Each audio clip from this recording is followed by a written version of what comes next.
দিয়েছিল ওই এক ফোঁটা দুধের ঋণ কোনো মানুষ শোধ করতে পারবে?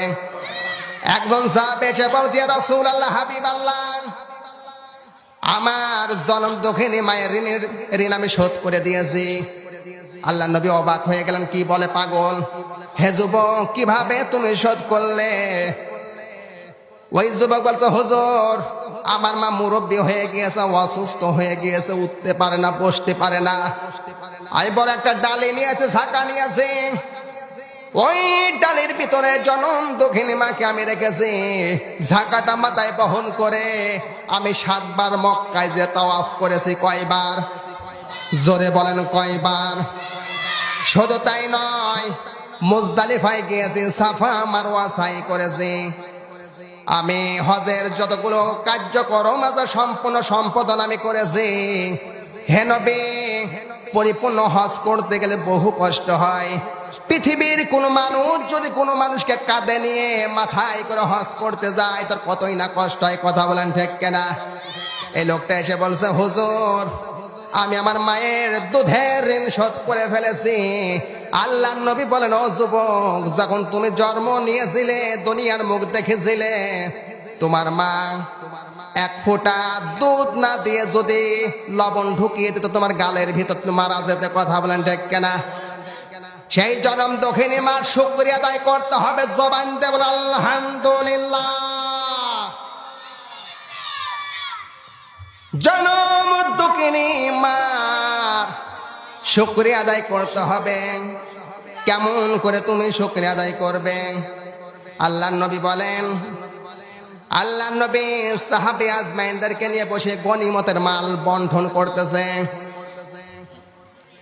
হঠাৎ করে একজন মহিলা যা বলছে, মোহাম্মদ, মোহাম্মদ, মোহাম্মদ বলে চিৎকার করছে। সাহাবীরা বলছে, এত বড় সাহস কার, যিনি বিশ্ব নবীর নাম ধরে ধরে ডাকছে? আমার আল্লাহ এভাবে ডাকে না। কথা বলেন ঠিক কিনা? সাহাবীরা বাহির হয়ে দেখে একজন বৃদ্ধ মহিলা, উঠতে পারে না, কতই না কষ্ট হয়। ওই বৃদ্ধ মহিলা বলছে, ও সাহাবী, মোহাম্মদ কোথায়? তখন বলছে, মোহাম্মদ ভিতরে। বৃদ্ধ মহিলা বলছে, হয় মোহাম্মদের কাছে আমার নিয়ে যাও, নাই মোহাম্মদকে আমার কাছে আনো। সুবহানাল্লাহ বলেন। সাহাবীরা বলছে, কত বড় সাহস, আল্লাহ নবীর নাম ধরে ডাকে এই মহিলা। যে জায়গায় আল্লাহ পাক কখনো মোহাম্মদ বলে ডাক দেয় নাই। একজন সাধারণ একজন মহিলা, পৃথিবীর কোনো মানুষের ক্ষমতা নাই বিশ্ব নবীর নাম ধরে ডাকা। কথা বলেন ঠিক কিনা? নাম ধরেই যদি ডাকতে হয়, সম্মান দে মুহাম্মাদুর রাসূলুল্লাহ সাল্লাল্লাহু আলাইহি ওয়াসাল্লাম। আলহামদুলিল্লাহ বলেন। বৃদ্ধ মহিলাকে ধরে নিয়ে চলে গেলেন ঘরের ভিতরে। আল্লাহর নবী এই মহিলাটাকে দেখার সঙ্গে সঙ্গে আল্লাহ নবী খাড়া হয়ে পড়লেন। আল্লাহ নবী গায়ের চাদরটা নিয়ে এইভাবে নিয়ে ফ্লোরে বসতে দিলেন। মা বসেন। ওই মহিলা বিশ্ব নবীর কানে কানে কি যেন বললেন, কিছু হাদিয়া তওফা গুলো, সামগ্রী গুলো টোপলা করে ফাইন করে আটি বেঁধে আল্লাহ নবী মাথায় নিলেন। বোঝা মাথায় নেওয়ার পরে বৃদ্ধ মহিলাটাকে নিয়ে অনেক দূর আগিয়ে দিলেন। আগিয়ে দেওয়ার পরে বলল, মা, এখন আপনি নিয়ে চলে যান, আমার অনেক কাজ রয়েছে। আল্লাহর বান্দে টুকটুক টুকটুক করে যাচ্ছেন। আল্লাহর নবী যতক্ষণ পর্যন্ত দৃষ্টিতে মাকে দেখা যায় ততক্ষণ পর্যন্ত খাড়িয়ে থাকলেন। সাহাবীরা বলছে, কি অবাক কাণ্ড, যে বিশ্ব নবী একজন বুড়ির খাবারকে মাথায় বহন করে নিয়ে যেতে পারে, ইনি সাধারণ কোন নবী হতে পারে না। রহমাতুল লিল আলামিন। চিৎকার দিয়ে বলেন আল্লাহু আকবার। সাহাবীরা প্রশ্ন করছে, রাসূলুল্লাহ, হাবিবাল্লাহ, আল্লাহ পাক কোনদিন আপনাকে নাম ধরে ডাকি নাই? কোরআনের ভিতর আয়াত বর্ণনা করা আছে।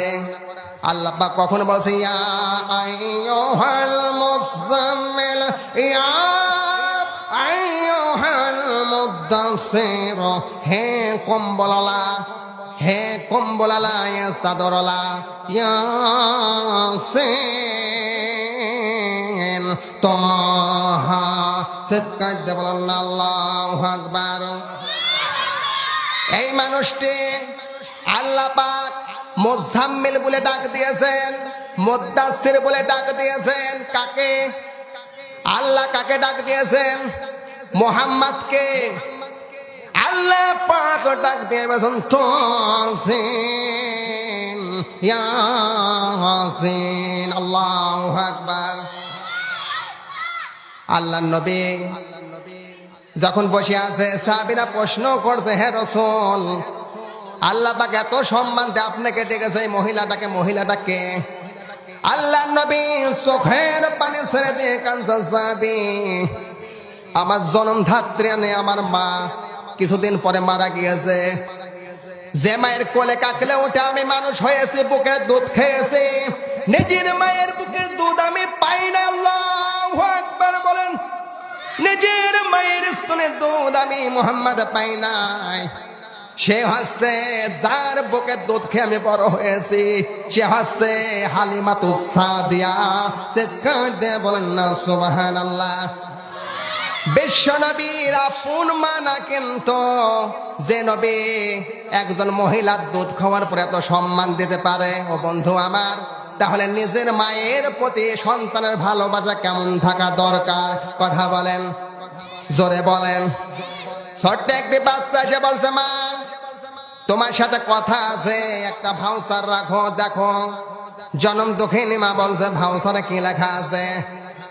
তখন সন্তান বলছে, মা তুমি বলেছিলে নদীর কোনায় যেও না, তুমি যদি না যাও তোমার 10টা টাকা আমি দেব না। দ্বিতীয় নাম্বার ভাউচারে কি লেখা আছে? তোমার এই বোনটাকে নিয়ে তুমি চলাফেরা করো, বাহিরে যেও না, খেলাধুলা করার দরকার নেই। তুমি যদি থাকো, বোনটাকে নিয়ে কোলে করে বেড়াও, তোমাকে আমি আরো 10 টাকা দেব। সুবহানাল্লাহ বলেন। জনম দুঃখিনী মা তখন বলছে, বাবা এটা লিখেছে কি? কই আমি লিখেছি। তখন জনম দুঃখিনী মা বলছে, বাবা এইটা তুমি লিখেছো, আমারও কিন্তু কিছু ভাউচার আছে, আমি লিখি নাই, আমার আল্লাহ লিখে দিয়েছে। কথা বলেন ঠিক কেনা? জোরে বলেন না ঠিক কেনা? আল্লাহ পাক বলছে ভাউচার লিখে দিয়েছি আমি কার জন্য? এই কথা বলেন ভাই। সন্তান লিখেছে ভাউচার, আর মায়ের ভাউচার লিখেছেন কে? জোরে বলেন কে?